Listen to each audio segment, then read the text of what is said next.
Let's do a technical deep dive into the LIS3DH. Hey, wait, what? Why? Good makers turn out creations that are scalable, sustainable, rapid, and ethical. That's SIRS. With SIRS, it's not up to the human to learn the software. The software needs to understand the intentions of the human. When I move my arm up, you intuitively know what I'm trying to say. Something SIRS needs to understand. It needs to understand the intention. LIS3DH is an inexpensive 3-axis accelerometer sensor. It senses movement and acceleration from gravity. I use it to sense gestures and entertainment platform for visual controls and to wake up the ESP32S3 processor from deep sleep. It senses movements, taps, clicks, shaking, and acceleration. Many libraries exist, and generative AI, such as ChatGPT, is familiar and generates code for the sensor. While working with the sensor, I didn't find answers to a bunch of questions. For example, what are the best sensitivity and gravity values to use with the sensor? So I wrote code to experiment with the sensor. And I published this library under an open source license, hoping that everybody will contribute your LIS3DH experiences, tips, and techniques for others to enjoy. In 10 seconds, here's how it works. The code starts up the sensor. It displays the current gravity readings on the X, Y, and Z axis. It shows the magnitude of movements, changes the sensitivity and other inputs dynamically through the Arduino IDE serial monitor, and it shows 3 strategies to make sense of the readings. Why 3? The sensor spits out measurements and code, and the code needs to turn these into understanding.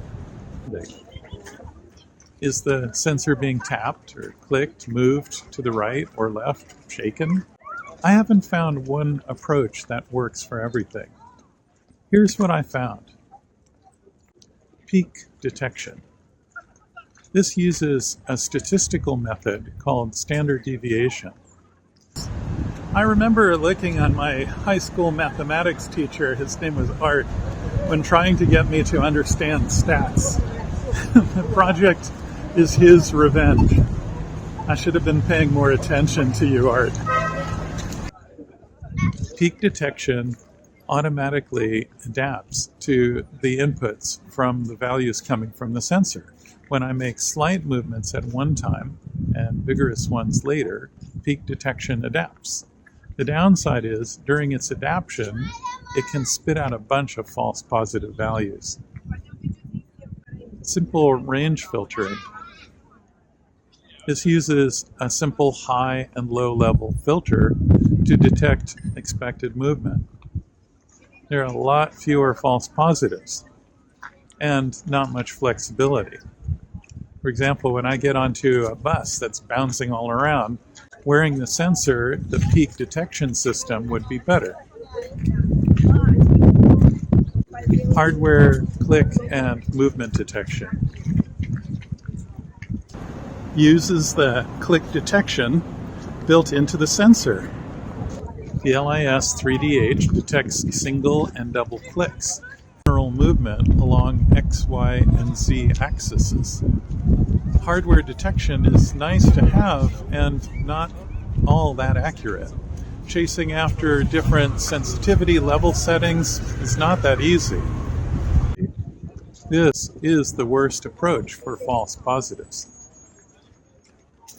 I like the LIS3DH for its versatility, including basic motion detection, like measuring the orientation of a device, to more advanced applications like gesture recognition. Or it's tiny in a Surface Mount 201 package that's much smaller than the tip of your finger. It has very low power consumption and lets you balance between performance and power consumption. It's great for battery-powered projects. The sensor gives raw values based on gravity from X, Y, and Z axes, making it versatile for high-sensitivity applications, like detecting small movements, and for applications that need to measure larger accelerations, like detecting fast motions. 2. It's easy. Complex gestures, like when you move a Medicaid ball up and down, are possible. Monitor the accelerator's data, triggering an action, then detecting a certain pattern of movement. 3. Handling noise is the biggest issue. I added various filtering techniques to smooth the data and remove irrelevant fluctuations. For example, a Kalman filter reduces noise and predicts movement of the accelerometer. We also had success using low-pass filters from data processing. The toughest detection is a single tap, and I wasn't altogether successful weeding through all the noise. 4. Tracking activity, like when a person is resting, moving, or shaking, was easy. Many fitness trackers do this. We were able to infer when someone was still and when they were moving, and even recognize shaking gestures. I rail pretty hard on the Disney Parks application for not being scalable, sustainable, rapid, and ethical, for not being SIRS. And yet, there is this little 3DH sensor, like the little train that could. The sensor detects when I'm standing in Tomorrowland, separate from Fantasyland, and it helps software understand my intentions and my needs. Imagine how this sensor helps to make my experience even more immersive, if only.